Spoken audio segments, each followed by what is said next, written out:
Hello everyone, welcome to Study Tube. क्या हाल चाल, कैसे आप सभी। आशा करता हूं आप सभी अच्छे होंगे और स्वागत करता हूं मैं आप सभी का एक बार फिर से आपकी यूट्यूब चैनल पे। हम लोग तंत्रिका तंत्र को कवर करने जा रहे हैं।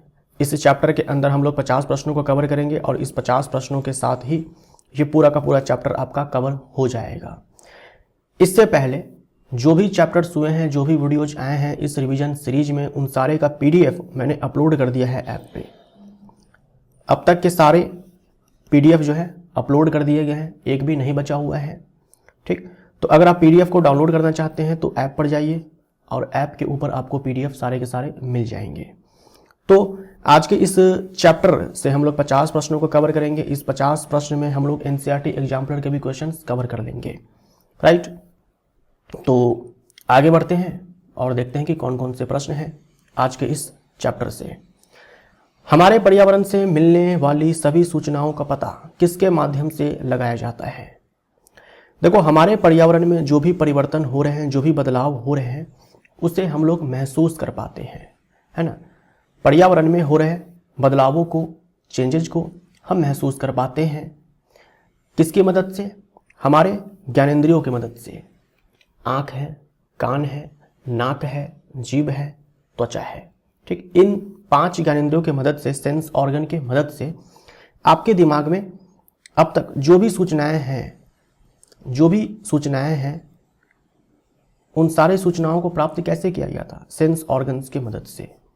जो सेंस ऑर्गन्स हैं हमारे बॉडी के अंदर 5, कान है, आँख है, जीभ है ना, उसके बाद स्किन है, ईयर है, आई है, टंग है, स्किन है और उसके बाद नोज। इन 5 सेंस ऑर्गन्स के मदद से सारी सूचनाओं को हम लोग एकत्र करते हैं, प्राप्त करते हैं, रिसीव करते हैं। हमारे पर्यावरण में जो भी बदलाव हो रहे हैं उन्हें हम महसूस कर पाते हैं इन्हीं 5 सेंस ऑर्गन की मदद से। सोच कर देखिए, एक इंसान जो बहरा है, जो अंधा है, स्वाद का पता नहीं लगा पाता है, त्वचा से कुछ महसूस नहीं होता है, नाक से सूंघ नहीं सकता है, उसके दिमाग में कौन सी सूचना होगी? कुछ नहीं। ठीक है, तो हमारे पर्यावरण से मिलने वाली सभी सूचनाओं का पता जो है इन्हीं सेंस ऑर्गन की मदद से लगाया जाता है। ये सारे जो सेंस ऑर्गन्स होते हैं इनमें न्यूरॉन के डेंड्राइट्स होते हैं। न्यूरॉन लंबी कोशिका होती है, तो इनके डेंड्राइट्स जो होते हैं मौजूद होते हैं यहाँ पर। तो तंत्रिका कोशिकाओं के विशिष्टीकृत सिरों द्वारा, सी हमारा राइट आंसर हो जाएगा। ये जो विशिष्टीकृत सिरा है इसी को हम लोग डेंड्राइट बोलते हैं। इसी को हम लोग क्या बोलते हैं? डेंड्राइट बोलते हैं। देखो, ये न्यूरॉन की संरचना है।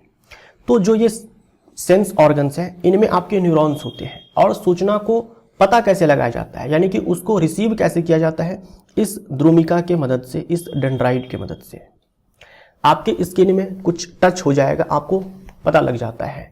तो जो आपने टच किया, ऐसे आपने टच किया, उस टच को फील किसने किया, उसको रिसीव किसने किया? इस डेंड्राइट ने रिसीव किया। फिर वो इलेक्ट्रिक सिग्नल जो है, जैसे ही ऐसे टच हुआ, केमिकल रिएक्शन होती है, इलेक्ट्रिक सिग्नल बनता है, इलेक्ट्रिक इम्पल्स बनता है। फिर वो इलेक्ट्रिक इम्पल्स जो है ऐसे ट्रेवल करता है। लेकिन जो फील करने की बात है, उस चेंज को पता लगाने की बात है, वो कौन सी संरचना करती है न्यूरॉन के अंदर? ये डेंड्राइट करती है। समझ में आया आपको? तो न्यूरॉन की जो संरचना है, उनके पार्ट्स, न्यूरॉन के जो पार्ट्स हैं वो सारे आपको रटे होने चाहिए। ये एक कोशिका है, ये एक कोशिका है जिसे न्यूरॉन कहा जाता है, तंत्रिका कहा जाता है। ठीक है, तंत्रिका कहा जाता है। इसमें देखो ये डेंड्राइट है। हमारे पर्यावरण में हो रहे बदलावों को महसूस जिस पार्ट से किया जाता है वही है ये डेंड्राइट। ठीक है, वही है ये डेंड्राइट। पर्यावरण में हो रहे बदलावों को फील करने का काम ये डेंड्राइट करता है। ठीक, उसके बाद देखो ये न्यूक्लियस है, ये पूरा आपका कोशिका काई कहलाता है, सेल बॉडी कहलाता है। उसके बाद देखो ये है एक्सॉन तंत्रिकाक्ष और ये है एक्सॉन एंड, नर्व एंडिंग बोल दो, एक्सॉन एंड बोल दो। तो जैसे ही पर्यावरण में हो रहे बदलावों को डेंड्राइट के द्वारा महसूस किया जाता है, उसको रिसीव किया जाता है, वैसे ही एक केमिकल रिएक्शन होती है। केमिकल रिएक्शन होने के साथ ही केमिकल रिएक्शन होने के साथ ही क्या होता है कि एक विद्युत आवेग उत्पन्न होता है, इलेक्ट्रिक इम्पल्स जनरेट होता है। इलेक्ट्रिक इम्पल्स जनरेट होता है, वो इलेक्ट्रिक इम्पल्स ट्रेवल करता है इस डेंड्राइट से होते हुए, इस कोशिका काई से होते, इस एक्सॉन से होते हुए इस अंतिम सिरे तक, नर्व एंडिंग तक। अब मान लो यही इलेक्ट्रिक इम्पल्स यानी जो सूचना है, जो सूचना पर्यावरण से प्राप्त किया गया है, उस सूचना को प्राप्त करने के बाद एक अभिक्रिया होती है, इलेक्ट्रिक इम्पल्स जनरेट होता है जिसमें वो सारी सूचनाएं हैं। फिर वो सूचना जो है इस एक्सॉन की मदद से ऐसे नर्व एंडिंग तक आती है। फिर मान लो कि अगले न्यूरॉन में इस सूचना को भेजना है, तो अगले न्यूरॉन का यहाँ पर डेंड्राइट होता है, अगले न्यूरॉन का यहाँ पर डेंड्राइट होता है। यहाँ पर जैसे वो सूचना पहुँचती है, यानी इलेक्ट्रिक इम्पल्स जैसे ही यहाँ पर पहुँचता है, कुछ केमिकल्स होते हैं यहाँ पर जिसे न्यूरोट्रांसमीटर कहा जाता है। जिसे क्या कहा जाता है? न्यूरोट्रांसमीटर कहा जाता है। न्यूरोट्रांसमीटर यहाँ पर सिक्रेट जो है होता है, वो रसायन है। वो न्यूरोट्रांसमीटर जो है अगले न्यूरॉन के डेंड्राइट के पास जाता है और फिर से वहाँ पर केमिकल रिएक्शन होती है और इलेक्ट्रिक इम्पल्स जनरेट होता है। यही सूचना जो है आगे ट्रांसफर हो जाती है। तो हो सकता है यहाँ पर जो है दूसरे न्यूरॉन का डेंड्राइट हो, या फिर ऐसा भी हो सकता है कि यहाँ पर कोई ग्लैंड हो, कोई पेशी हो, कोई ऑर्गन हो, क्योंकि भाई न्यूरॉन से सूचना जो है ग्लैंड के पास भी जाती है, न्यूरॉन से सूचना जो है ऑर्गन के पास भी जाती है, न्यूरॉन से सूचना जो है किसी पेशी के पास भी जाती है। जैसे मान लीजिए आप रास्ते पर चल रहे थे, आपके पैर में कुछ चुभ गया, आप एक झटके से पैर हटा लेते हो ना, तो कैसे हुआ? स्पाइनल कॉर्ड से न्यूरॉन की मदद से सूचना आपके पैर के पेशी के पास गई थी कि पैर हटाना है, और जो पेशी है वो जो पैर की पेशी है वो अपना काम की है सूचना को प्राप्त करने के बाद। तो जो पेशी है और जो ये आपके तंत्रिकाएं होती हैं, उनके बीच में भी जंक्शन होता है।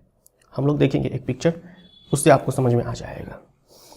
फिलहाल आपको यहाँ पर ये ध्यान में रखना है कि डेंड्राइट जो है सूचना को प्राप्त करती है, केमिकल रिएक्शन होता है, इलेक्ट्रिक इम्पल्स जनरेट होता है।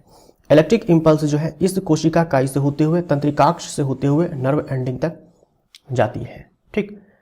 और फिर अगले न्यूरॉन में न्यूरोट्रांसमीटर की मदद से। संवेदी ग्राही सामान्यतः कहाँ स्थित होते हैं? संवेदी ग्राही किसे कहा जा रहा है? इसी डेंड्राइट को संवेदी ग्राही कहा जाता है ना, जो सेंस करते हैं, पर्यावरण में हो रहे चेंजेस को सेंस करने का काम करते हैं, उसी को यहाँ पर संवेदी ग्राही कहा जा रहा है। तो ये हमारे ज्ञानेंद्रियों में है। ज्ञानेंद्रिया जो कि 5 है, आंख, कान, नाक, जीभ और त्वचा, राइट। रस संवेदी ग्राही किस अंग में पाए जाते हैं? रस संवेदी ग्राही, इसे हम लोग गस्टेटरी रिसेप्टर्स भी बोलते हैं। गस्टेटरी रिसेप्टर्स, ठीक। ये कहाँ है भाई? हमारे टंग में है, जीभ में है। जो टेस्ट का पता लगाती है, ठीक है, जो स्वाद का पता लगाती है। ऐसे ही घ्राणग्राही है जो गंध का पता लगाती है। जो घ्राणग्राही है गंध का पता लगाती है, और ये जो घ्राणग्राही है यानी कि ऑल्फैक्टरी रिसेप्टर्स,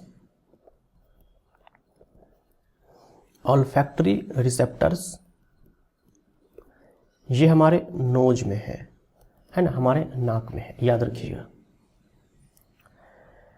निम्नलिखित कथनों पर विचार कीजिए। तंत्रिका कोशिका में आवेग का संचार रासायनिक और विद्युत दोनों प्रक्रियाओं से होता है, बिल्कुल सही है।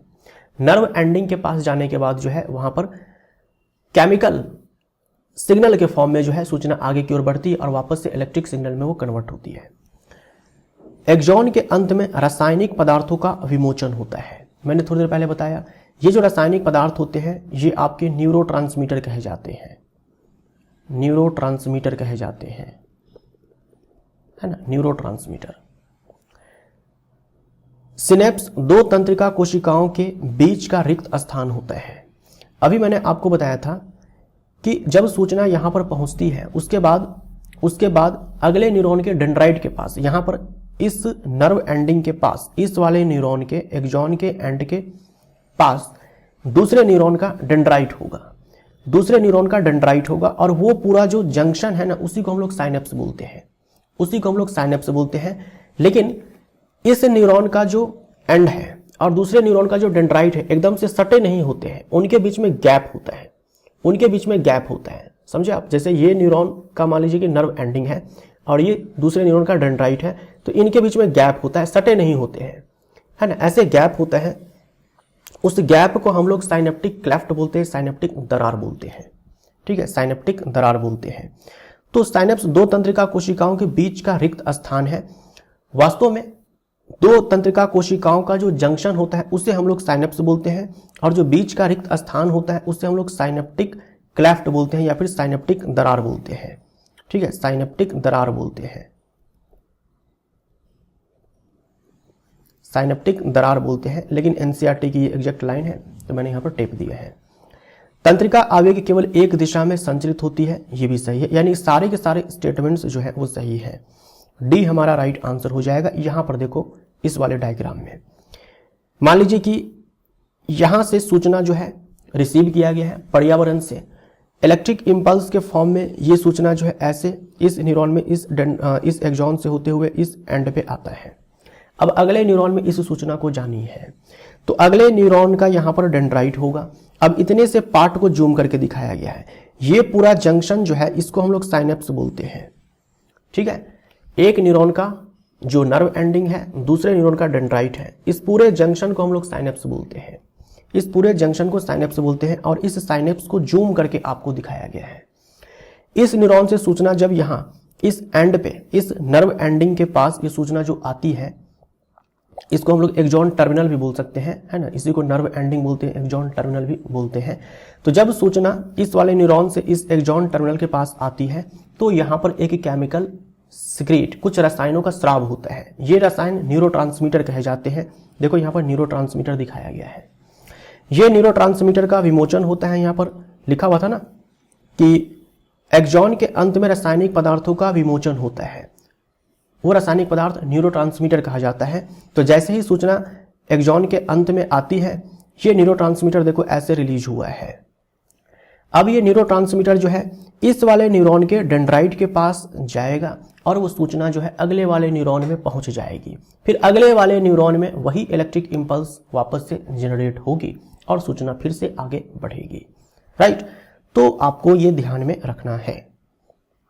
अच्छा, ये जो स्पेस है, ये जो बीच का रिक्त स्थान है, देखो एकदम से सटे हुए नहीं है, ये जो रिक्त स्थान है इसे हम लोग साइनेप्टिक स्पेस बोलते हैं, साइनेप्टिक क्लेफ्ट भी बोलते हैं, है ना। स्पेस के स्थान पर आप क्लेफ्ट भी बोल सकते हो। और इस पूरे जंक्शन को हम लोग साइनेप्स बोलते हैं, इस पूरे जंक्शन को हम लोग साइनेप्स बोलते हैं, ठीक। आई होप आपको समझ में आया होगा। यहां पर दो न्यूरॉन के बीच में जंक्शन है, ठीक। यहां पर देखो तंत्रिका पेशीय संधि, न्यूरोमस्कुलर जंक्शन, न्यूरोमस्कुलर जंक्शन यानी कि न्यूरॉन और मसल के बीच का जंक्शन, है ना। मसल के, जैसे मान लीजिए कि अभी मान लो कि आपके पीठ के पीछे कोई पिन चुबा दे तो आप ऐसे झटका मारेंगे ना, ठीक है। या फिर आपके पैर तलवे में कोई कंकड़ चुभ गया, कुछ भी चुभ गया तो आप पैर को उठा लेते हो।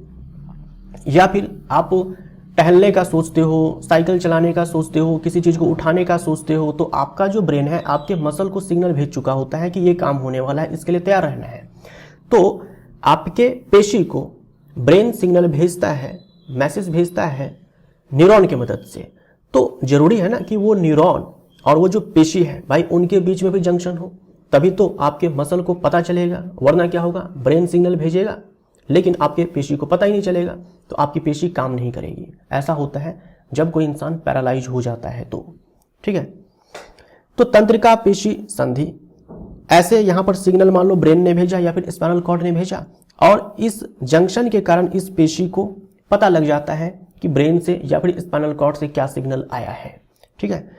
जब कोई इंसान पैरालाइज हो जाता है तो यही प्रॉब्लम उसके अंदर देखा जाता है कि पेशी और ये जो पेशी है उससे सूचना जो है न्यूरॉन की मदद से ब्रेन तक नहीं पहुंच पाती है या फिर स्पाइनल कॉर्ड तक नहीं पहुंच पाती है, और ब्रेन से स्पाइनल कॉर्ड से जो सूचना पेशी तक आनी चाहिए वो भी नहीं पहुंच पाती है।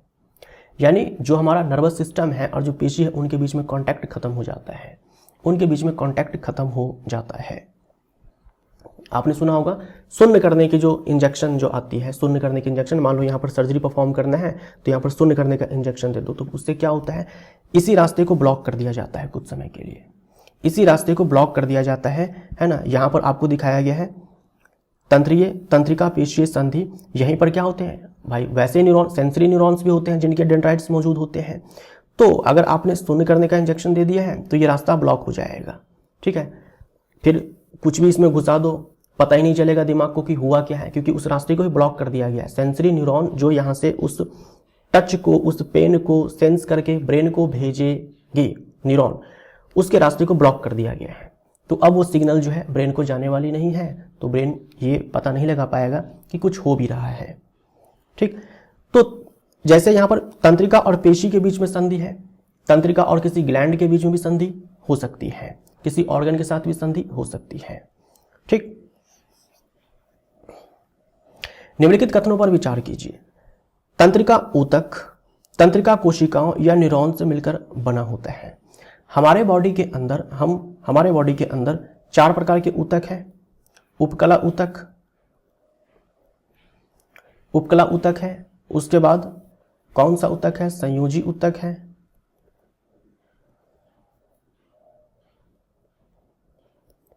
तीसरा ऊतक कौन है, पेशी ऊतक है, और चौथा ऊतक है तंत्रिका ऊतक। तो तंत्रिका ऊतक जो है तंत्रिकाओं से बने होते हैं भाई। हर ऊतक में कोशिकाओं का समूह होता है, तंत्रिका ऊतक में जो है आपकी तंत्रिका कोशिकाएं होती है। तंत्रिका कोशिकाओं को ही हम लोग न्यूरॉन बोलते हैं, ठीक। ये 4 प्रकार के ऊतक हैं। उपकला ऊतक, epithelial tissue, connective tissue, muscular tissue और नर्वस टिश्यू। ये स्टेटमेंट सही है। तंत्रिका कोशिकाएं सूचनाओं का संचार रासायनिक आवेगों द्वारा करती है, नहीं, विद्युत आवेगों द्वारा करती है। तंत्रिका ऊतक शरीर के एक भाग से दूसरे भाग तक सूचना संचार में विशिष्ट है, स्पेशलाइज्ड है, बिल्कुल सही है। तो सही उत्तर चुनना है तो केवल 1 और 3, केवल 1 और 3 सही है। जो तंत्रिकाएं ऊष्मा का पता लगाती है और जो पेशियों को गति कराती है, उनके बीच का संबंध क्या कहलाता है? तो हम उसे प्रतिवर्ती चाप कहते हैं। जैसे मान लीजिए कि अभी मैं बैठा हूं, कोई पीछे से आकर गर्म चीज हमारे हाथ में सटा दे, मुझे पता नहीं था और किसी ने आकर के सटा दिया, एक गर्म लोहा है और ऐसे आकर टच कर दिया, तो मैं एक झटके से हाथ हटा लूंगा ना। तो ये सब कैसे हो पाया? बिना सोचे समझे। मान लो कि आप बैठे हैं, कोई गर्म चीज आकर सटा दिया आपके बॉडी से, तो आप हटाएंगे ना अपने बॉडी को वहां से, उस गर्म चीज से। ये सब कैसे हो पाता है? क्या आप सोच समझ कर हटाते हैं? नहीं, सोच समझ करके आप नहीं हटाते हैं। सोचने समझने का काम हमारा दिमाग करता है, यहाँ पर दिमाग जो है इन्वॉल्व नहीं होता है, ठीक है। जब तक दिमाग सोचेगा तब तक बहुत देर हो चुकी होगी, स्किन जो है हमारी जल जाएगी, इसीलिए यहाँ पर स्पाइनल कॉर्ड जो है इन्वॉल्व होता है। तो मान लो ये गर्म लोहा है, हमें पता नहीं था, किसी ने आकर ऐसे टच करा दिया। अब ये जो गर्म लोहा आकर के टच हुआ, पेन हुआ, तो पेन अपने आप में क्या है? एक सेंस है। जो पेन है उसको रिसीव करने का काम कौन करेगी भाई? डेंड्राइट, एक न्यूरॉन होगा जिसे हम लोग सेंसरी न्यूरॉन बोलेंगे। हमारे हाथ में मान लो कि हाथ की पेशी है, उसमें सेंसरी न्यूरॉन है, सेंसरी न्यूरॉन है। इसका जो डेंड्राइट होगा उस पेन को, उस जलन को महसूस करेगा, उस जलन को महसूस करेगा सेंसरी न्यूरॉन, और ये सेंसरी न्यूरॉन मैसेज लेकर के जाएगा कहाँ? स्पाइनल कॉर्ड में, स्पाइनल कॉर्ड में, ठीक। स्पाइनल कॉर्ड में ये सेंसरी न्यूरॉन से मैसेज गया, फिर स्पाइनल कॉर्ड जो है इस, यहां मैं लिख देता हूं मसल, मसल। तो पेशी ने वो जलन महसूस किया, पेशी में मौजूद जो सेंसरी न्यूरॉन के डेंड्राइट है उसने जलन महसूस किया, और सेंसरी न्यूरॉन से ये मैसेज गया स्पाइनल कॉर्ड को। स्पाइनल कॉर्ड से एक मैसेज आएगा, एक सिग्नल आएगा हमारे हाथ की पेशी को, उस पेशी के पास जहां पर वो गर्म चीजें टच हुई, चाहे वो हाथ की पेशी हो, पैर की पेशी हो, मसल के पास, ठीक। और वो जो न्यूरॉन है उसे हम लोग मोटर न्यूरॉन बोलेंगे, मोटर न्यूरॉन बोलेंगे। यानी उस जलन को, उस दर्द को महसूस करने का काम सेंसरी न्यूरॉन ने किया, वो सिग्नल स्पाइनल कॉर्ड को गया, और फिर स्पाइनल कॉर्ड वापस से सिग्नल जो है हमारे हाथ की पेशी, पैर की पेशी या फिर पेशी के पास भेजेगा मोटर न्यूरॉन के थ्रू कि हाथ को हटाना है, कि हाथ को हटाना है। तो जब वापस से सिग्नल जो आएगा स्पाइनल कॉर्ड से हमारे पेशी के पास, तो हम हाथ को हटा लेते हैं। अच्छा, ये जो सिग्नल है, जो दर्द का सिग्नल है, जलन का सिग्नल है, ठीक, ये सिग्नल स्पाइनल कॉर्ड को जाता है, लेकिन यहां से ब्रेन को भी जाता है, ब्रेन को भी जाता है, ताकि ब्रेन जो है इसको रिकॉर्ड करके रख ले, इस इवेंट को, इस घटना को जो है याद करके रख ले, ताकि फ्यूचर में ब्रेन आपको याद दिला सके कि भाई गर्म चीज से आपको बच के रहनी है। तो ये जो पूरा आर्क बनता है, इसी को हम लोग क्या बोलते हैं, रिफ्लेक्स आर्क बोलते हैं। और वो जो एक्शन होता है, जो आप एक झटके में हाथ हटा लेते हैं, जैसे मान लीजिए कि आपके आंख के पास कोई आया तो आप पलक ऐसे बंद कर लेते हैं, ये सब रिफ्लेक्स एक्शन है। अपने आप ही ये सारे एक्शंस हो जाते हैं, कार्य हो जाते हैं। प्रतिवर्ती क्रिया ये सारी काम जो है कहलाते हैं प्रतिवर्ती क्रिया, जो क्रिया अपने आप ही हो जाए बिना सोचे समझे, ठीक। तो प्रतिवर्ती क्रिया में स्पाइनल कॉर्ड का रोल जो है होता है, ज्यादा होता है, प्रतिवर्ती चाप कहलाएगा। तो जो तंत्रिका ऊष्मा का पता लगाती है वो सेंसरी न्यूरॉन है, संवेदी तंत्रिका है, ठीक। और जो पेशियों को गति कराती है तो ये मोटर न्यूरॉन है, प्रेरक तंत्रिका है। ये दोनों तंत्रिकाएं अलग अलग है, ठीक। इस वाले पिक्चर में आप देख सकते हो रिफ्लेक्स आर्क में कौन कौन से पार्ट्स हैं, ये आपको ध्यान में रखना है। जैसे देखो, ये त्वचा में ग्राही, त्वचा में ग्राही का मतलब त्वचा में रिसेप्टर्स, और ये ग्राही कुछ नहीं, जो आपके न्यूरॉन के डेंड्राइट होते हैं वही है, ठीक। भाई कौन से न्यूरॉन के डेंड्राइट है, तो संवेदी तंत्रिका कोशिका, सेंसरी न्यूरॉन है। ये सेंसरी न्यूरॉन है जो इस ऊष्मा को, इस दर्द को सेंस करती है डेंड्राइट की मदद से। और वो जो सिग्नल है, वो सिग्नल भाई कहाँ को जा रही है, देखो स्पाइनल कॉर्ड में। ये स्पाइनल कॉर्ड है ना, ये स्पाइनल कॉर्ड है, स्पाइनल कॉर्ड में आई। स्पाइनल कॉर्ड ने इस चीज को देखा कि भाई दर्द हो रहा है, जलन हो रहा है, ऊष्मा है, तो स्पाइनल कॉर्ड ने तुरंत से एक सिग्नल भेजा प्रेरक तंत्रिका की मदद से, प्रेरक तंत्रिका मदद से इस हाथ की पेशी के पास कि हाथ को हटाना है, और हम हटा लेते हैं, ठीक है। तो ये पूरा जो आर्क है, इसी को हम लोग रिफ्लेक्स आर्क बोलते हैं।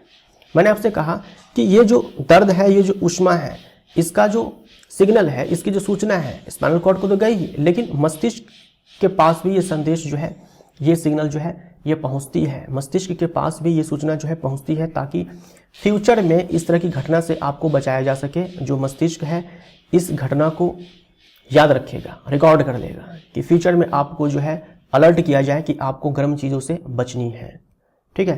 तभी तो पहली बार मान लो कोई बच्चा जिसको नहीं पता है कि गर्म तवा छूने से क्या होगा, वो तो छू लेगा, ठीक है, लेकिन अगली बार छूने से पहले वो सोचेगा, है ना, क्योंकि उसका ब्रेन उसको याद दिलाएगा कि अच्छा कोई बच्चा है मान लो, जब पहली बार उसने टच किया तो एक झटके में हटा लिया, है ना, वो रिफ्लेक्स आर्क था, लेकिन ब्रेन ने उस घटना को याद कर लिया, ब्रेन ने उस घटना को याद कर लिया, ताकि बच्चा अगली बार जब भी गर्म तवा के पास जाएगा तो उसको याद आएगा कि पिछली बार मैंने टच किया था तो काफ़ी गर्म लगा था।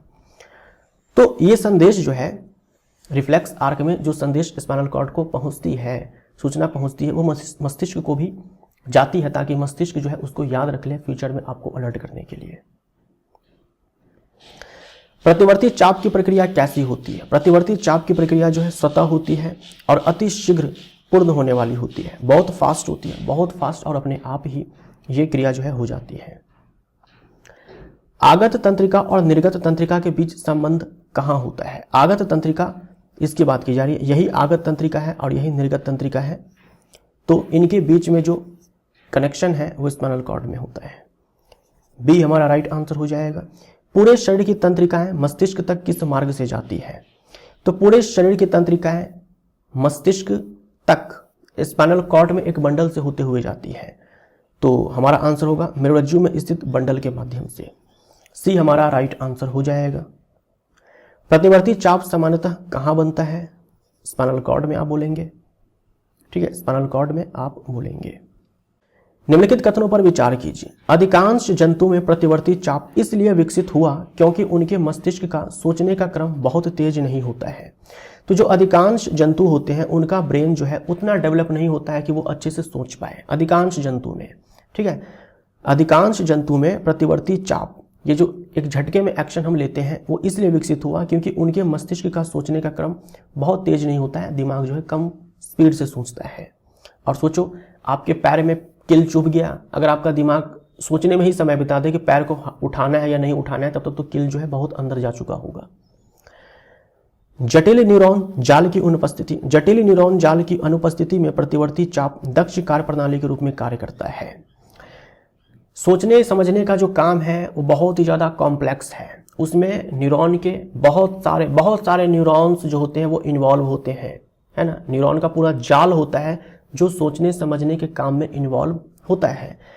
लेकिन अगर ये जटिल न्यूरॉन का जाल जो है अनुपस्थित है, वैसे में क्या होगा, जो सोचने समझने का काम है, सोचने का जो काम है वो मस्तिष्क उतना फास्ट नहीं कर पाएगा।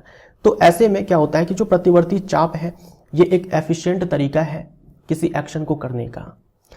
लेकिन जिसके पास जटिल न्यूरॉन जाल विकसित है, जैसे हम लोगों के अंदर कुछ हद तक जो है जटिल न्यूरॉन का जाल है, यानी कि काफ़ी कॉम्प्लेक्स नेटवर्क है न्यूरॉन का जिससे हमारा ब्रेन जो है सोच पाता है, इसके बाद भी प्रतिवर्ती चाप जो है शरीर में त्वरित प्रक्रिया हेतु कार्य करता है। हमारे पास दिमाग तो है, लेकिन सोच कर देखो, कोई गर्म चीज़ आकर टच हो जाए तो अगर आप नहीं हटाओगे और वो काम ब्रेन करने लग जाए तो ब्रेन तो बहुत सारी चीज़ें कर रहा है, ब्रेन तो बहुत सारी चीज़ें कर रहा है। वैसे में उस टच को, उस दर्द को, उस जलन को एनालाइज करेगा, तब तक आपका स्किन काफ़ी जल चुका होगा।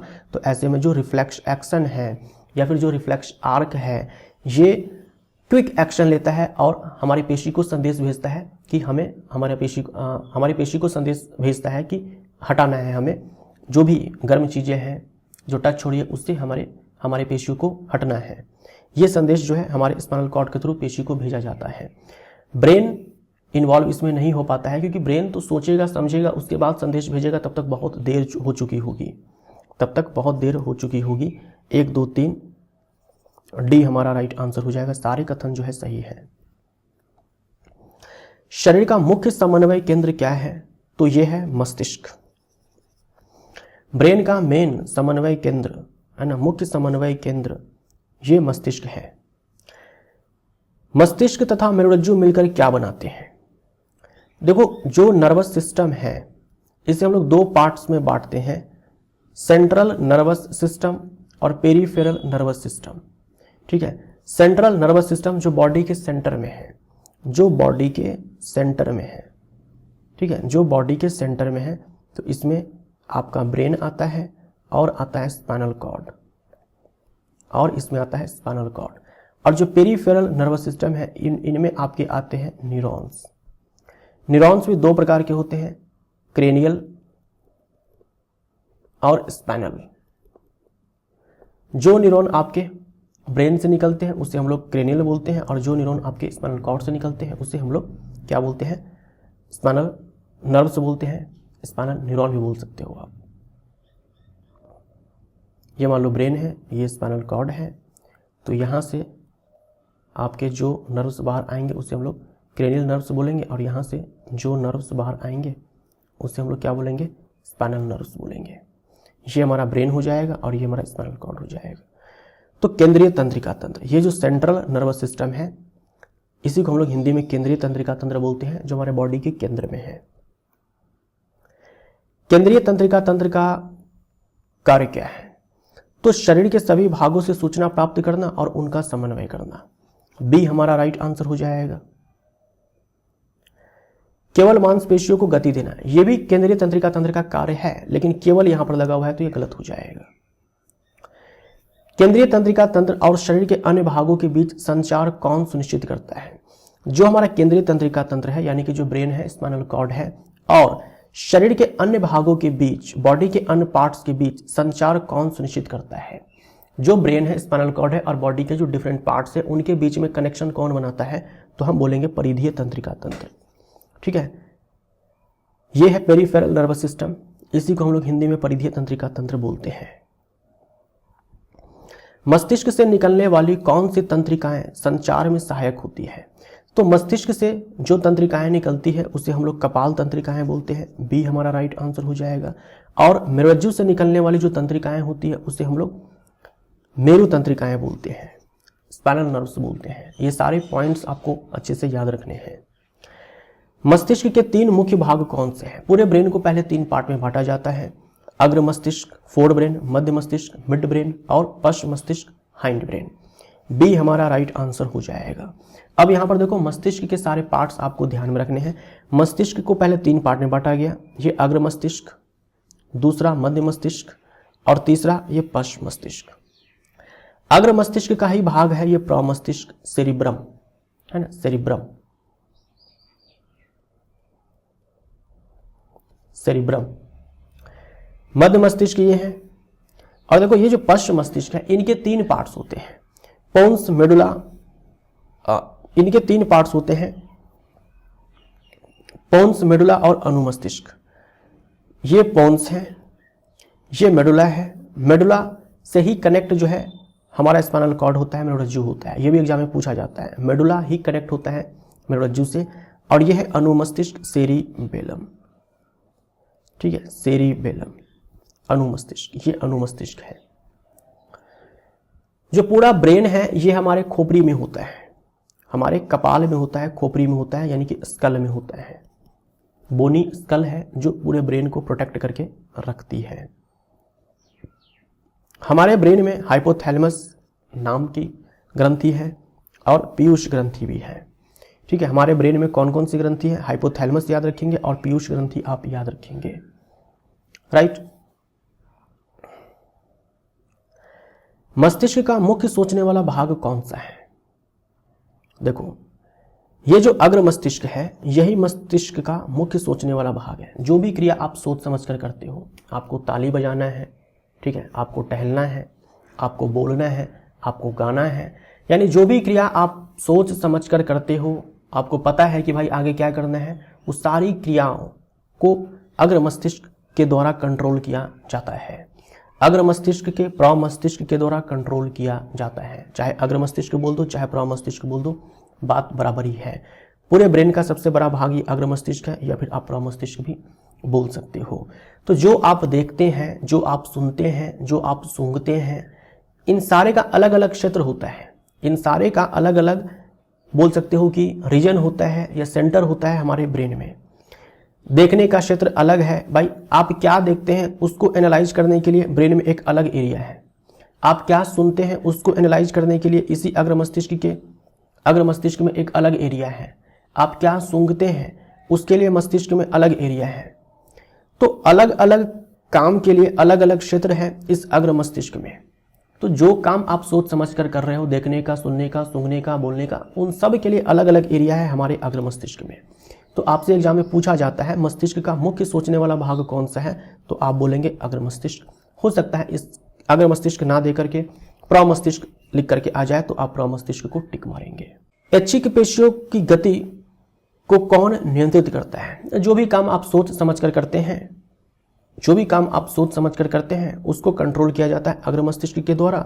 जो ऐच्छिक पेशियां होती है या फिर जो कंकाल पेशी होती है, आप चल पाते हैं तो पैर की पेशी इन्वॉल्व है, ठीक है, ये हाथ की पेशी है, मतलब जो भी पेशी जिसमें गति आप अपनी इच्छा अनुसार करा सकते हैं वो सब किसके कंट्रोल में? अग्र मस्तिष्क के कंट्रोल में। आप साइकिल चलाने जा रहे हैं, आपका ब्रेन आपके इस ऐच्छिक पेशी को यानी कि पैर की पेशी को सिग्नल भेज चुका होगा कि साइकिल चलाने वाले हो तो आपको तैयार रहना है। पहले ही ब्रेन जो है सिग्नल भेज देता है। तभी तो अचानक से कोई पिन आकर के चुभा दे और कोई बोल करके चुभाए आपको, दोनों में फर्क होता है, ठीक है। अचानक से कोई पिन चुभा दे तो आपको ज़्यादा पेन होगा, लेकिन पहले से अगर आपको बता दिया जाए कि पिन चुभाने जा रहा हूँ तो फिर आप कुछ हद तक बर्दाश्त भी कर सकते हो, क्योंकि आपके ब्रेन ने पहले ही आपकी पेशी को सिग्नल भेज दिया है कि कुछ ऐसी घटना जो है होने वाली है। ये अंतर होता है, ठीक। तो ऐच्छिक पेशी वो पेशी है जिसमें हम अपनी इच्छा अनुसार गति करा सकते हैं, जो किसके नियंत्रण में है? अग्र मस्तिष्क के। भूख से संबंधित केंद्र कहाँ स्थित होता है? तो ये हमारे अग्र मस्तिष्क में है। यहां पर देखो भूख से संबंधित, ये देखो हाइपोथैलेमस है, यही है हंगर सेंटर। आपको भूख लगती है या फिर आपका पेट भर चुका है, ये सारे एहसास जो है आपको ये हाइपोथैलेमस ही दिलाता है, ठीक। तो सी हमारा राइट आंसर हो जाएगा। अनैच्छिक क्रियाएं किन भागों द्वारा नियंत्रित होती है? अनैच्छिक क्रियाएं जैसे आप सांस ले रहे हैं, आपके नियंत्रण में नहीं है। आपका दिल धड़क रहा है, आपके नियंत्रण में नहीं है ना। आप खांसते हैं, छींकते हैं, कोई सोच समझ कर आप खांसते नहीं हैं, छींकते नहीं हैं। कभी कभी उल्टी भी जो है आ जाता है। ये सब अनैच्छिक क्रियाएं हैं, है ना। ये सब क्या है? अनैच्छिक क्रियाएं, मतलब वो सारी क्रियाएं जो आपकी इच्छा अनुसार नहीं होती है, वो सारी क्रियाएं जो आपके इच्छा अनुसार नहीं होती है उसे हम लोग अनैच्छिक की क्रियाएं बोलते हैं, जो मध्य मस्तिष्क और पश्च मस्तिष्क के द्वारा नियंत्रित किया जाता है। जैसे अचानक से आपके आंखों पर रोशनी आती है तो आप ऐसे आंखें जो है बंद कर लेते हो आप, है ना, ऐसे आंखें आप बंद कर लेते हो एक झटके में। मध्य मस्तिष्क के द्वारा उसको नियंत्रित किया जाता है। जो खांसना है, छींकना है, उल्टी का आना है ना, जो हृदय स्पंदन दर है, श्वसन दर है, इन सारे को कंट्रोल किया जाता है पश्च मस्तिष्क के द्वारा। ठीक, लेकिन जो आंख पर आप टॉर्च जला दो तो आंख ऐसे बंद हो जाती है अचानक से, मध्य मस्तिष्क के द्वारा। तो आप याद रखेंगे जो अनैच्छिक की क्रियाएं हैं इन दोनों के द्वारा नियंत्रित की जाती है, लेकिन मेनली पश्च मस्तिष्क के द्वारा नियंत्रित की जाती है। पश्च मस्तिष्क में स्थित मेडुला किन क्रियाओं को नियंत्रित करता है? तो पश्च मस्तिष्क के आपने 3 भाग देखे थे, पोन्स, मेडुला और सेरिबेलम, राइट। पोन्स, मेडुला ऑब्लांगाटा और सेरिबेलम। तो मेडुला के बारे में कहा जा रहा है तो याद रखना, जैसे कि खांसना है, छींकना है, उल्टी का आना है, लार का आना है, हृदय स्पंदन दर है, ब्लड प्रेशर है, ये सारे कंट्रोल किए जाते हैं मेडुला के द्वारा। बी हमारा राइट आंसर हो जाएगा। एक सीधी रेखा में चलना, साइकिल चलाना या पेंसिल उठाना किसके नियंत्रण में होता है? ये एग्जैक्ट एनसीईआरटी की लाइन है, आप याद रखिएगा। अनुमस्तिष्क जो कि पश्च मस्तिष्क का ही भाग है, सेरिबेलम, सेरिबेलम। यहां पर देखो ये पश्च मस्तिष्क है, इनके 3 भाग पोन्स, मेडुला और अनुमस्तिष्क। इस अनुमस्तिष्क के द्वारा ही हम सीधी रेखा में चल पाते हैं, साइकिल चला पाते हैं, पेंसिल उठा पाते हैं। जैसे मान लो कि एक इंसान जिसने शराब नहीं पी रखा है ना, और जो शराब पी रखा है, ज़्यादा शराब पी रखा है, नशे में है, नशे में धूत है एकदम, ठीक, दोनों साइकिल चला रहे हैं। एक आप है जो आपने शराब नहीं पिया हुआ है, आप साइकिल जो है बड़ी ही आराम से चला पाएंगे, लेकिन एक जो नशे में है, शराब पी रखा है, एकदम से नशे में है, वो साइकिल को ठीक से नहीं चला पाएगा, लड़खड़ाते हुए चला पाएगा। दोनों में क्या अंतर है? दोनों में अंतर ये है कि जो नशे में है उसका अनुमस्तिष्क सही से काम नहीं कर रहा है, उसका अनुमस्तिष्क सही से काम नहीं कर रहा है, और जो नशे में नहीं है उसका अनुमस्तिष्क अच्छे से काम कर रहा है। तो जिसने शराब पी रखा है उसके अग्र मस्तिष्क के कारण वो अपनी पेशियों को गति करा पा रहा है, ठीक ना। तो जो पेशियां गति कर रही है उसके कारण ही आप साइकिल चला पाते हैं। तो पेशियां गति कर रही है, सोच समझ करके आप साइकिल चला रहे हैं, अग्र मस्तिष्क का रोल है। लेकिन आप साइकिल को सही तरीके से भाई 2 पहियों पे आप बैठ करके आप साइकिल को चला पाते हो, एकदम सटीक तरीके से चला पाते हो, संतुलन बना करके चला पाते हो। तो वो जो सटीकता है, वो जो संतुलन बनाए रखता है, ये अनुमस्तिष्क का काम है, अनुमस्तिष्क का काम है। शराब पीने के बाद इंसान चल भी नहीं पाता है ठीक से, लड़खड़ाता रहता है। क्यों? क्योंकि अनुमस्तिष्क जो है वहां पर सही से काम नहीं करता है। तो अनुमस्तिष्क का काम है सटीकता लाना। जो भी आप सोच समझ करके काम कर रहे हो ना, उसमें सटीकता लाना, उसको संतुलित करना, उस एक्शन को, ठीक। तो सीधी रेखा में चलना, आपको सीधी रेखा में चलने को कहा जाए, और एक शराबी को कहा जाए जो शराब के नशे में है, आप सही से चल पाएंगे क्योंकि आपका अनुमस्तिष्क मस्त काम करेगा, आप पूरे बैलेंस के साथ आप चल पाएंगे सीधी रेखा में। लेकिन जो जिसने शराब पी रखा है वो लड़खड़ाते हुए, झूलते हुए चलेगा, क्योंकि उसका अनुमस्तिष्क जो है काम नहीं कर रहा है, ठीक। तो आप सीधी रेखा में चल रहे हैं, सोच समझ करके चल रहे हैं, उसमें तो अग्र मस्तिष्क का रोल है, या फिर आप इस प्रमस्तिष्क का बोल दो।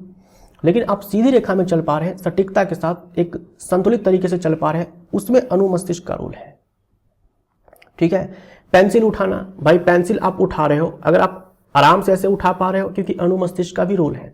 आप पेंसिल उठाने जा रहे हो, सोच समझ कर ये काम कर रहे हो, तो आपके अग्र मस्तिष्क का रोल है। लेकिन आप बड़ी ही आराम से संतुलित तरीके से पेंसिल को उठा पाते हो, इसमें अनुमस्तिष्क का रोल है। लेकिन मान लीजिए अनुमस्तिष्क सही से काम नहीं कर पाएगा तो आप पेंसिल को ऐसे ऐसे उठाएंगे, आप सही से उठा भी नहीं पाएंगे, है ना, उठा भी नहीं पाएंगे आप सही से, ठीक।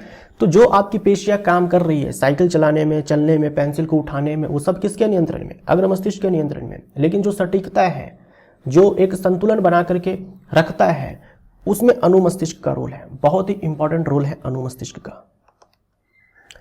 अनुमस्तिष्क किसके लिए उत्तरदायी होता है? शरीर की संस्थिति यानी कि पोस्चर एंड बैलेंस बनाए रखने में। बी हमारा राइट आंसर। ऐच्छिक क्रियाओं की सुसंगति और संतुलन किसके द्वारा संभव है? तो साइकिल आप चला पा रहे हैं, पेशियां आपकी गति कर रही है, आप सोच समझ कर काम कर रहे हैं, अग्र मस्तिष्क का रोल है। और वो अच्छी की क्रिया है, आप सोच समझ कर रहे हो, लेकिन इसमें सटीकता लाना, संतुलित तरीके से करना, सुसंगत तरीके से करना, किसका रोल है इसके लिए? इसमें किसका रोल है? अनुमस्तिष्क का। बी हमारा राइट आंसर। यदि अनुमस्तिष्क कार्य करना बंद कर दे तो क्या होगा? शरीर का संतुलन और समन्वय बिगड़ जाएगा। सी हमारा राइट आंसर। निम्नलिखित कथनों पर विचार कीजिए। मस्तिष्क एक कोमल अंग है जिसकी सावधानी पूर्वक रक्षा आवश्यक है। बिल्कुल सही है। मस्तिष्क हड्डियों के बॉक्स में स्थित होता है जो तरल से भरे गुब्बारे के समान सुरक्षा प्रदान करता है। मस्तिष्क हड्डियों के बॉक्स में होता है, ये बात तो सही है, हड्डियों के बॉक्स में होता है, खोपड़ी में है, जो तरल से भरे गुब्बारे के समान सुरक्षा प्रदान करता है। जो तरल से भरे गुब्बारे के समान सुरक्षा प्रदान करता है। देखो यहां पर कुछ अटपटा सा जो है यहां पर लाइन को टेपा गया है। आप याद रखो कि मस्तिष्क जो है हमारे खोपड़ी में है, हड्डियों के बॉक्स में है। हड्डियों के बॉक्स में भी क्या है कि तरल से भरा हुआ एक गुब्बारा है ना, एक गुब्बारा है मान लो जो तरल से भरा हुआ है और उसमें हमारा मस्तिष्क है। तो पहले एक गुब्बारा है, गुब्बारे जैसी संरचना है जो तरल से भरी हुई है, और इसमें हमारा ब्रेन है, इसमें हमारा ब्रेन है, ठीक, और बाहर से खोपड़ी है। तो सबसे बाहर खोपड़ी है, उसमें तरल से भरा हुआ एक गुब्बारा है और उसमें हमारा ब्रेन है। ऐसे आपको ध्यान में रखना है, ठीक। तो मैं यहां पर इसको सही मानकर चलता हूं, लेकिन मैंने आपको समझा दिया कि करेक्शन क्या करना है। हड्डियों का बॉक्स है, उसमें तरल से भरा गुब्बारा है और उसमें हमारा ब्रेन है, ठीक। मस्तिष्क को बाहरी आघात से बचाने के लिए तरल पदार्थ एक प्रघात अवशोषक के रूप में कार्य करता है। अब वो जो गुब्बारा है जिसमें तरल भरा हुआ है, तरल क्या करता है? तरल जो है मस्तिष्क को बचाता है बाहरी आघात से। कोई झटका लग गया, उस झटके को सोख लेगा, है ना, अवशोषित कर लेगा, उस झटके को अवशोषित कर लेगा वो तरल। जैसे बाइक है या फिर बहुत सारे आप साइकिल देखते हो, उसमें शॉकर लगा होता है ना, कार है उसमें शॉकर लगा होता है, ताकि कहीं पर अगर मान लो जर्किन आ गया, कहीं पर गड्ढा है, तो शॉक जो है एब्जॉर्ब कर ले, आपको झटका महसूस ना हो। ठीक वही काम जो है जो तरल है जो कि गुब्बारे जैसी संरचना में है वो करता है। ठीक, कोई अगर बाहर से कोई झटका लगे तो हमारे ब्रेन तक वो झटका ना पहुंचे, उसको रास्ते में ही एब्जॉर्ब कर लिया जाए। मेरुरज्जु की रक्षा कशेरुकी दंड या रीढ़ की हड्डी द्वारा की जाती है, तो हमारे ब्रेन की रक्षा खोपड़ी के द्वारा किया जाता है। ऐसे ही जो स्पाइनल कॉर्ड है जो कि केंद्रीय तंत्रिका तंत्र का ही भाग है, इसकी रक्षा जो है रीढ़ की हड्डी के द्वारा किया जाता है। रीढ़ की हड्डी को हम लोग कशेरुक दंड बोलते हैं, है ना, वर्टिब्रल कॉलम बोलते हैं। सारे स्टेटमेंट्स सही है, डी हमारा राइट आंसर। जब किसी क्रिया या गति का संपन्न होना होता है तो अंतिम कार्य कौन करता है? एग्जाम का पूछा हुआ प्रश्न है ना, पेशी ऊतक, है ना। जब किसी क्रिया या गति का संपन्न होना होता है तो अंतिम कार्य कौन करता है? पेशी जो है अंतिम कार्य करती है, तभी आप किसी एक्शन को कर पाते हैं या फिर कोई गति आप कर पाते हैं। जंतु पेशियां गति कैसे करती है?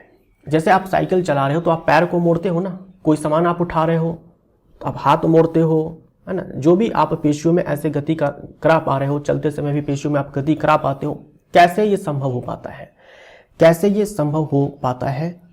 देखो, पेशी क्या है? अपने आप में ऊतक है, ऊतक कोशिकाओं से मिलकर के बनता है। तो पेशी जो है इसमें मसल सेल्स होंगे, मसल सेल्स को ही हम लोग मसल फाइबर्स भी बोलते हैं।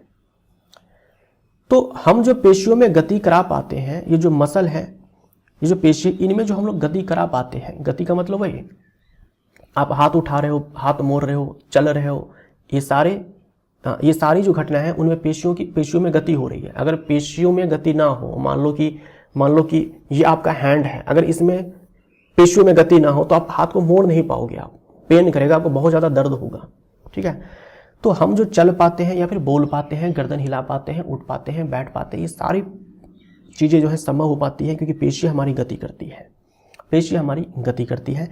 पेशियों में यह गति कैसे हो पाता है? तो देखो, जो पेशी की कोशिकाएं होती है ना, उसे हम लोग पेशी रेशे बोलते हैं, फाइबर्स बोलते हैं। ये फाइबर्स अपनी आकृति को बदलते हैं, यानी जो पेशी कोशिकाएं हैं अपनी आकृति को बदलते हैं, और वो अपनी आकृति को जो बदलते हैं उसी के कारण पेशियां जो है वो गति कर पाती है। तो पेशी कोशिका अपनी आकृति जो है बदलती है, जिसके कारण पेशियों में गति संभव है। अच्छा, पेशी कोशिका भी अपनी आकृति को जो बदल पाती है, क्यों बदल पाती है? क्योंकि इस पेशी कोशिका में वैसे प्रोटीन्स होते हैं, कुछ खास तरह के प्रोटीन्स होते हैं, आप चाहो तो नाम याद रख सकते हो, एक्टिन प्रोटीन और मायोसिन प्रोटीन। एक्टिन प्रोटीन और मायोसिन प्रोटीन, ये दोनों प्रोटीन्स जो होते हैं ना, इसी के कारण पेशी कोशिकाएं अपनी आकृति को बदल पाती हैं, और पेशी कोशिकाएं जो आकृति को बदल पाती हैं जिसके कारण पेशियों में गति संभव है। पेशियों में गति संभव है, इसीलिए हम लोग चल पाते हैं, घूम पाते हैं, बोल पाते हैं, हिल डुल पाते हैं।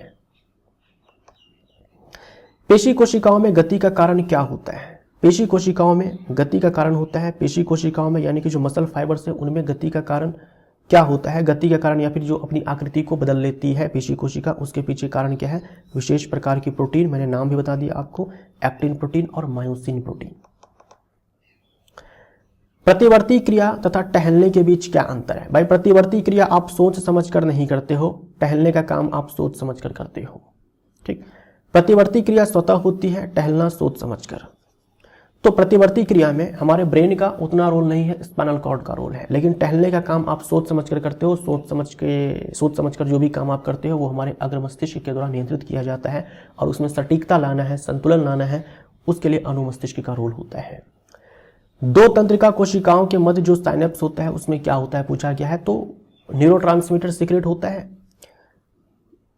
और उस न्यूरोट्रांसमीटर के थ्रू जो है सूचना जो है अगले वाले न्यूरॉन में पहुंचती है। तो सूचना रासायनिक द्रव्य द्वारा संचालित होती है साइनेप्स के पास, है ना, साइनेप्स के पास, जंक्शन के पास, और ये जो रासायनिक द्रव्य है इसी को मैंने कहा था कि ये न्यूरोट्रांसमीटर कहलाते हैं। मस्तिष्क का कौन सा भाग शरीर की संस्थिति तथा संतुलन का अनुरक्षण करता है?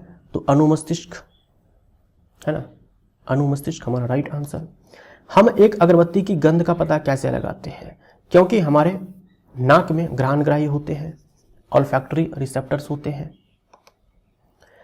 प्रतिवर्ती क्रिया में मस्तिष्क की क्या भूमिका होती है? यह क्रिया मस्तिष्क द्वारा नियंत्रित होती है। प्रतिवर्ती क्रिया रिफ्लेक्स एक्शन, वही जो एक झटके में अपने आप ही हो जाती है। ठीक, आप रास्ते में चल रहे थे, कोई कंकड़ चुभ गया, कोई कांटा चुभ गया, ठीक है, आप एक झटके में पैर हटा लेते हैं, वही प्रतिवर्ती क्रिया है, या उस टाइप की जो भी क्रिया आप देखते हो सब के सब प्रतिवर्ती क्रिया है। तो ये क्रिया जो है स्पाइनल कॉर्ड के द्वारा नियंत्रित की जाती है। मस्तिष्क इसमें सक्रिय भाग लेता है? नहीं, मस्तिष्क की कोई सीधी भूमिका नहीं होती, ये आप बोल सकते हो, मस्तिष्क की कोई सीधी भूमिका नहीं होती है। हालांकि प्रतिवर्ती क्रिया में सेंसरी न्यूरॉन जिस चेंज को सेंस करती है वो मैसेज ब्रेन को जाती है। अब ब्रेन इससे पहले कोई एक्शन ले, उससे पहले स्पाइनल कॉर्ड अपना जो ऑर्डर है, आदेश है पेशी को, वो भेज चुका होता है। ठीक है, लेकिन ब्रेन को वो मैसेज तो पहुंचती है ताकि वो रिकॉर्ड कर ले उस इवेंट को, ताकि फ्यूचर में आपको अलर्ट किया जाए। जब भी जैसे मान लो पैर में कांटा चुभ गया, तो जब भी आप खाली पैर चलेंगे रास्ते में तो आपका ब्रेन आपको याद दिलाएगा कि पैर में कुछ चुभ सकता है, पैर में कुछ चुभ सकता है। ठीक, तो मस्तिष्क की कोई सीधी भूमिका नहीं होती, हम बोल सकते हैं सी हमारा राइट आंसर हो जाएगा। यह मस्तिष्क में ही पूरी होती है, गलत हो जाएगा। अब कुछ एग्जाम्पलर के क्वेश्चन हम लोग देखते हैं। ग्राही अंगों के संदर्भ में निम्नलिखित कथनों में से कौन सा कथन सही है? ग्राही अंग किसको बोलते हैं? सेंसरी ऑर्गन की बात की जा रही है, आंख है, नाक है, जीभ है, त्वचा है, कान है, इसके बारे में। रसग्राही अंग स्वाद का पता लगाते हैं, जबकि घ्राणग्राही अंग गंध का। बिल्कुल सही है, ए हमारा राइट आंसर हो जाएगा। रसग्राही अंग हमारी जीभ है, और घ्राणग्राही अंग जो हमारा नाक है। न्यूरॉन में विद्युत आवेग कहां से आरंभ होकर कहां तक जाते हैं? तो न्यूरॉन में जो विद्युत आवेग है वो उत्पन्न कहां होता है? डेंड्राइट में। फिर कोशिका काई से होते हुए एक्सॉन छोर यानी कि एक्सॉन एंड में वो विद्युत आवेग जो है पहुंचता है। ठीक है, यहां पर इलेक्ट्रिक इंपल्स जनरेट होता है, कोशिका काई से होते हुए एक्सॉन से होते हुए इस एक्सॉन एंड तक पहुंचता है। ठीक, तो सी हमारा राइट आंसर हो जाएगा। सिनेप्स यानी कि साइनेप्स पर रासायनिक संकेत का संप्रेषण होता है। एक न्यूरॉन के डेंड्राइट छोर से दूसरे न्यूरॉन के एक्सॉन छोर तक। एक न्यूरॉन के साइनेप्स पर पूछा है, साइनेप्स पर यानी साइनेप्स पर, तो मैंने आपसे कहा कि ये एक न्यूरॉन का एक्सॉन एंड है, दूसरे न्यूरॉन का डेंड्राइट होगा। तो एक न्यूरॉन के एक्सॉन एंड से दूसरे न्यूरॉन के डेंड्राइट तक, है ना, तो हम बोलेंगे एक्सॉन से उसी न्यूरॉन की कोशिका काय तक गलत हो जाएगा। एक न्यूरॉन के एक्सॉन छोर से दूसरे न्यूरॉन के डेंड्राइट छोर तक बिल्कुल सही है, डी हमारा राइट आंसर हो जाएगा। ठीक, तो रासायनिक केमिकल सिग्नल जो ट्रांसमिट होता है साइनेप्स पर वो कहाँ से कहाँ होता है, तो एक न्यूरॉन के एक्सॉन एंड से दूसरे न्यूरॉन के डेंड्राइट तक, राइट। तो हमारा आंसर जो है डी हो जाएगा। न्यूरॉन में विद्युत संकेत रासायनिक संकेत में कहां बदलता है? इलेक्ट्रिक सिग्नल केमिकल सिग्नल में बदल जाता है एक्सॉन छोर पे, है ना। यहां पर जो इलेक्ट्रिक इंपल्स या फिर इलेक्ट्रिक सिग्नल जनरेट होता है वो कोशिका काय से तंत्रिकाक्ष से होते हुए इस एक्सॉन एंड पे पहुंचता है ना, केमिकल सिग्नल इलेक्ट्रिक सिग्नल। फिर यहां पर क्या होता है, केमिकल सिग्नल में कन्वर्ट हो जाता है, न्यूरोट्रांसमीटर के फॉर्म में वो सिग्नल जो है अगले वाले न्यूरॉन तक पहुंचता है, उसके डेंड्राइट तक पहुंचता है, वापस इलेक्ट्रिक सिग्नल जो है बनता है। तो एक्सॉन छोर पर प्रतिवर्ती चाप के संघटकों का सही क्रम क्या है? प्रतिवर्ती चाप में क्या होता है कि ग्राही अंग है, जैसे कि एक गर्म लोहा आपके स्किन में आकर के टच हो गया तो स्किन आपका ग्राही अंग है। वो जो टच है, वो जो दर्द है, जलन है, उसको आपके स्पाइनल कॉर्ड तक लेकर के जाने का काम कौन करती है भाई? संवेदी न्यूरॉन। तो ग्राही अंग से सिग्नल जो है संवेदी न्यूरॉन लेकर के जाएगी मेरुरज्जु के पास। मेरुरज्जु जो है आपके पेशी के पास सिग्नल भेजेगा कि हटाना है हाथ को प्रेरक न्यूरॉन के थ्रू। तो डी हमारा राइट आंसर हो जाएगा। ये सारे आपके रिफ्लेक्स आर्क के पार्ट्स होते हैं, ठीक है। ये ग्राही अंग है त्वचा, संवेदी तंत्रिका कोशिका, उसके बाद मेरुरज्जु, उसके बाद प्रेरक तंत्रिका कोशिका और फिर ये पेशी। निम्नलिखित में से कौन से कथन सही है? पर्यावरण में किसी वस्तु के प्रति अनुक्रिया के लिए अचानक होने वाली क्रिया को प्रतिवर्ती चाप कहते हैं। बिल्कुल सही है। पर्यावरण में किसी वस्तु के प्रति अनुक्रिया के लिए अचानक होने वाली क्रिया को प्रतिवर्ती चाप कहते हैं। बिल्कुल सही है। संवेदी न्यूरॉन संकेतों को मेरुरज्जु से पेशियों तक ले जाती है। मेरुरज्जु से पेशियों तक ले जाने का काम संकेत प्रेरक तंत्रिका के द्वारा किया जाता है ना। मेरुरज्जु से पेशी तक संकेत को लाने का काम प्रेरक तंत्रिका करती है। ये कहना गलत हो जाएगा। प्रेरक न्यूरॉन संकेतों को ग्राही अंगों से मेरुरज्जु तक ले जाती है, गलत हो जाएगा, है ना। ग्राही अंगों से मेरुरज्जु तक संकेत ले जाने का काम संवेदी तंत्रिका के द्वारा किया जाता है, यह भी गलत है। किसी ग्राही अंग से आरंभ होकर संकेत एक पेशी अथवा एक ग्रंथि तक जिस मार्ग से संप्रेषित होते हैं उसे प्रतिवर्ती चाप कहते हैं। बिल्कुल सही है। किसी ग्राही अंग से आरंभ होकर संकेत एक पेशी अथवा एक ग्रंथि तक जिस मार्ग से संप्रेषित होते हैं उसे प्रतिवर्ती चाप कहते हैं। बिल्कुल सही है। 1 और 4 वाला जो है विकल्प है, सी ऑप्शन जो है हमारा राइट है। मस्तिष्क के बारे में निम्नलिखित में से कौन सा कथन सही है? मस्तिष्क का सोचने वाला प्रमुख भाग पश्च मस्तिष्क है। नहीं, मस्तिष्क का सोचने वाला प्रमुख भाग जो है अग्र मस्तिष्क है। सुनने, सूंघने, स्मरण शक्ति, देखने आदि के केंद्र अग्र मस्तिष्क में स्थित होते हैं। बिल्कुल सही है। मैंने आपसे कहा अलग अलग एरिया होता है अग्र मस्तिष्क में। अग्र मस्तिष्क जो है ब्रेन का सबसे बड़ा भाग है, उसमें अलग अलग एरिया होते हैं। सुनने का अलग एरिया, सूंघने का अलग एरिया, है ना, स्मरण शक्ति का अलग एरिया, देखने का अलग एरिया, सबके लिए अलग अलग एरिया है। जो आप सुनते हैं वो अलग एरिया में एनालाइज किया जाएगा, जो आप देखते हैं अलग एरिया में एनालाइज किया जाएगा। लार, श्रवण, स्वाद, वमन, रुधिर दाब जैसी अनैच्छिक क्रियाओं का नियंत्रण पश्च मस्तिष्क में स्थित मेडुला से होता है। बिल्कुल सही है। अनुमस्तिष्क शरीर की भांगिका और संतुलन का नियंत्रण नहीं करता है लिखा हुआ है, जो कि करता है, गलत हो जाएगा। तो 2 और 3 सही है, सी ऑप्शन हमारा राइट आंसर हो जाएगा। शरीर की भंगिका और संतुलन का नियंत्रण होता है, जो बॉडी है उसके पोस्चर और बैलेंस को मेंटेन करने का काम जो है अनुमस्तिष्क के द्वारा किया जाता है। मेरुरज्जु निकलती है, मैंने आपसे कहा हाइंड ब्रेन के 3 पार्ट्स, पश्च मस्तिष्क के 3 भाग, पोन्स, मेडुला और अनुमस्तिष्क। मेडुला से ही स्पाइनल कॉर्ड कनेक्ट होता है, मेडुला से, बी हमारा राइट आंसर हो जाएगा। तंत्रिका आवेग के संप्रेषण के संदर्भ में निम्नलिखित कथनों में से कौन सा कथन सही है? यानी जो आपके तंत्रिका आवेग होते हैं, ठीक है, जो इलेक्ट्रिक इंपल्स ट्रांसमिट न्यूरॉन के थ्रू होता है, उसके बारे में पूछा गया है कि कौन सा कथन सही है। तंत्रिका आवेग डेंड्राइट छोर से एक्सोन छोर की तरफ जाता है, ये बिल्कुल सही है। डेंड्राइट छोर पर विद्युत आवेगों के कारण कुछ रसायनों का उत्सर्जन होता है जो कि दूसरे न्यूरॉन के डेंड्राइट में उसी प्रकार का विद्युत आवेग उत्पन्न करता है। तो डेंड्राइट छोर पर विद्युत आवेगों के कारण कुछ रसायनों का उत्सर्जन होता है, नहीं, डेंड्राइट छोर पे नहीं, एक्सोन छोर पे विद्युत आवेगों के कारण कुछ रसायनों का उत्सर्जन होता है जो कि दूसरे न्यूरॉन के डेंड्राइट में उसी प्रकार का विद्युत आवेग उत्पन्न करता है। तो यहां पर डेंड्राइट छोर नहीं होगा, एक्सोन छोर होगा। एक न्यूरॉन के एक्सोन छोर से निकलने वाले रसायन साइनेप्स को लांघ जाते हैं, बिल्कुल सही है, और दूसरे न्यूरॉन के डेंड्राइट में उसी प्रकार का विद्युत आवेग उत्पन्न कर देते हैं, बिल्कुल सही है ना। एक्सोन छोर पर आपके न्यूरोट्रांसमीटर रिलीज होते हैं जो दूसरे न्यूरॉन के डेंड्राइट में जाकर के इलेक्ट्रिक इंपल्स जनरेट करते हैं। एक न्यूरॉन विद्युत आवेग को न केवल दूसरे न्यूरॉन तक संप्रेषित करता है बल्कि पेशी और ग्रंथि कोशिकाओं तक भी संप्रेषित करता है, बिल्कुल सही है। एक न्यूरॉन जो इलेक्ट्रिक इंपल्स है न केवल दूसरे न्यूरॉन तक ही संप्रेषित करता है बल्कि पेशी और ग्रंथि कोशिका तक भी संप्रेषित करता है। मैंने आपसे कहा था कि जो जंक्शन है वो दो न्यूरॉन के बीच में भी हो सकता है, एक न्यूरॉन ग्रंथि के बीच में हो सकता है, एक न्यूरॉन पेशी के बीच में भी हो सकता है, राइट। हमसे पूछा है कौन सा कथन सही है। देखो सही तो ए भी है, सी भी है, डी भी है। मेरे ख्याल से यहां पर गलत होना चाहिए।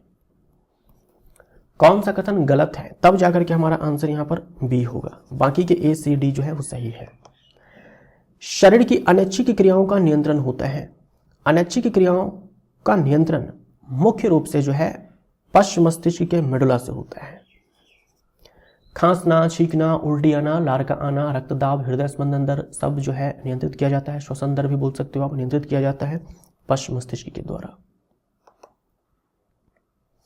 निम्नलिखित में से कौन सी क्रिया अनैच्छिक नहीं है? अनैच्छिक क्रिया वो होती है जिसे हम अपनी इच्छा अनुसार नहीं कर पाते हैं। अब उल्टी का आना अपने आप ही उल्टी आ जाता है, लार का स्रवन जो है अपने आप ही होता है, हृदय स्पंदन, दिल धड़क रहा है अपने आप ही, चर्वण चबाना, किसी चीज को आप चबाते हो, आप अपनी इच्छा अनुसार चबाते हो, चाहो तो आप चबा लो, चाहो तो आप मत चबाओ। जब किसी व्यक्ति को सर्दी जुकाम हो रहा होता है तब वह क्या नहीं कर सकता है? जब आपको सर्दी जुकाम होता है तब आपने नोटिस किया होगा कि आप स्मेल का पता नहीं लगा पाते हैं, ठीक है, आप स्मेल का पता नहीं लगा पाते हैं। तो इत्र और अगरबत्ती की गंध में विभेद, क्योंकि स्मेल जो है आपको पता नहीं लगेगा कि गंध कैसी है। विद्युत आवेग के प्रवाह की सही दिशा कौन सी है? यह क्वेश्चन नंबर 51 है। तो जो सूचना है उसको प्राप्त किया जाता है पर्यावरण से डेंड्राइट के थ्रू। यहां पर देखो जो सूचना है दिखाया गया है इस एक्सोन छोर से आ रही है, जबकि ये गलत हो जाएगा। डेंड्राइट से सूचना जो है स्टार्ट होती है, गलत हो जाएगा। यहां पर भी देखो एक्सोन छोर से स्टार्ट हो रहा है, गलत हो जाएगा। यहां पर देखो डेंड्राइट से स्टार्ट हुआ, एक्सोन से होते हुए एक्सोन एंड, फिर दूसरे न्यूरॉन के डेंड्राइट और फिर उसके एक्सोन से होते हुए एक्सोन एंड तक। ये सही है, ये सही है। यहां देखो आप तो डेंड्राइट से स्टार्ट हुआ, एक्सोन से होते हुए एक्सोन एंड के पास गया और फिर यहां पर दूसरे न्यूरॉन का डेंड्राइट होना चाहिए, लेकिन यहां पर एक्सोन छोड़ दिया हुआ है तो ये भी गलत हो जाएगा। ठीक, तो ये सारे जो है आपके गलत है, सी हमारा राइट आंसर हो जाएगा। ये ध्यान में रखिएगा, इस तरह के प्रश्न जो है आपके एग्जाम में पूछा जा सकता है। दो न्यूरॉन के बीच संगम स्थल को क्या कहते हैं? दो न्यूरॉन के बीच यानी कि एक न्यूरॉन का एक्सोन छोड़ दूसरे का डेंड्राइट, ये जो पूरा जंक्शन है इसे हम लोग क्या बोलते हैं? साइनेप्स बोलते हैं। मानवों में जैव प्रक्रियाओं का नियंत्रण और नियमन होता है। देखो नियंत्रण और कंट्रोल एंड कोऑर्डिनेशन, नियंत्रण और समन्वय का काम हमारे बॉडी में दो प्रकार के तंत्र है जो करते हैं, तंत्रिका तंत्र और अंतःस्रावी तंत्र। तंत्रिका तंत्र इलेक्ट्रिक इंपल्स के थ्रू और अंतःस्रावी तंत्र हार्मोन्स के थ्रू, ठीक है, हार्मोन्स के थ्रू। हार्मोन्स के थ्रू, राइट। तो हमारे बॉडी के अंदर जो भी आपके बायोलॉजिकल प्रोसेसेस चल रहे हैं, है ना, या फिर लाइफ प्रोसेसेस चल रहे हैं हमारे बॉडी के अंदर, उसका नियंत्रण और नियमन यानी कि नियंत्रण और समन्वय, कंट्रोल एंड कोऑर्डिनेशन का काम जो है दो प्रकार के तंत्र मिलकर करते हैं, तंत्रिका तंत्र और अंतःस्रावी तंत्र। ये एग्जाम का पूछा हुआ प्रश्न है। मस्तिष्क और मेरुरज्जु मुख्य रूप से किस ऊतक से बने होते हैं? तंत्रिका ऊतक से बने होते हैं। अधिकांश जंतुओं में गति इनमें से किन तंत्रों की समन्वित गतिविधि है? तो अधिकांश जंतुओं में जो गति हो रही है वो किन तंत्रों के कारण हो पा रही है? तो देखो, पेशी, कंकाल और तंत्रिका तंत्र। गति आप कर पाते हैं क्योंकि पेशियों में गति होती है। पेशियां जो है वो हमारे हड्डियों से जुड़ी होती है, इसीलिए हम लोग गति कर पाते हैं। और पेशियों में गति कराने के लिए तंत्रिका तंत्र से ही सिग्नल आता है, ब्रेन से, स्पाइनल कॉर्ड से ही सिग्नल आता है। अगर ये सिग्नल आना बंद हो जाए तो हम बोलते हैं कि जो पेशी है वो पैरालाइज कर चुकी है, ठीक है। पेशियों को कुछ पता ही नहीं चलेगा कि क्या मैसेज आ रहा है, क्या नहीं आ रहा है। मानव मस्तिष्क का कौन सा भाग वमन जैसी अनैच्छिक क्रियाओं को नियंत्रित करता है, यानी उल्टी आना? अनुमस्तिष्क हो जाएगा, है ना। अनुमस्तिष्क, सॉरी माफ करिएगा, मेडुला जो कि पश्च मस्तिष्क का भाग है। मेडुला जो कि पश्च मस्तिष्क का भाग है। खांसना, छींकना, उल्टी आना, लार का आना, रक्तदाब, ये सारे नियंत्रित किए जाते हैं। ये सारे के सारे नियंत्रित किए जाते हैं पश्च मस्तिष्क के मेडुला द्वारा, राइट। तो हम लोगों ने 56 सवाल किए हैं इस वाले चैप्टर से, और इसी के साथ ये वीडियो यहाँ पर समाप्त होता है। मिलते हैं अगले वीडियो में। Thank you so much.